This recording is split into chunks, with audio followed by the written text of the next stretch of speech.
ఈసారి జర్నీ యాడికంటే మా అమ్మోళ్ళ ఇంటికాంచి ఇంక పోతున్నాం విజయవాడకి బయలుదేరి. ప్రతిసారిలా కాకుండా ఈసారి కొత్తగా జరిగింది మా జర్నీ. అదేందో చూడండి ముందు ముందు వీడియోలో.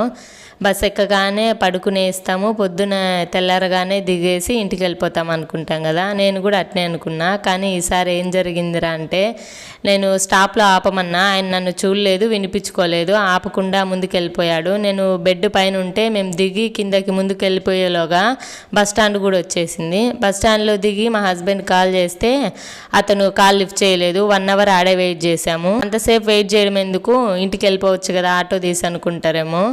ఆటో తీసుకొని ఇంటికి వెళ్ళిపోయినా కూడా ఇంటి దగ్గర తాళమైన తీయాలి కదా. సో అందుకని ఇంకా మేము ఆడే ఉన్నాము. ఇంకా మా ఓనర్ వాళ్ళకి కాల్ చేసి చెప్పాను ఇట్లా జరిగింది అని. ఈ గ్యాప్ లో మా పాపకు కొంచెం విసుగు అనిపించింది. ఇంకా నేను అటు ఇటు తిప్పుతూ ఉన్నా. ఇంకా మొత్తానికి వచ్చేసిండు. ఇంటికి వెళ్ళగానే ఫస్ట్ సెకండ్ ఏం చేశానో నెక్స్ట్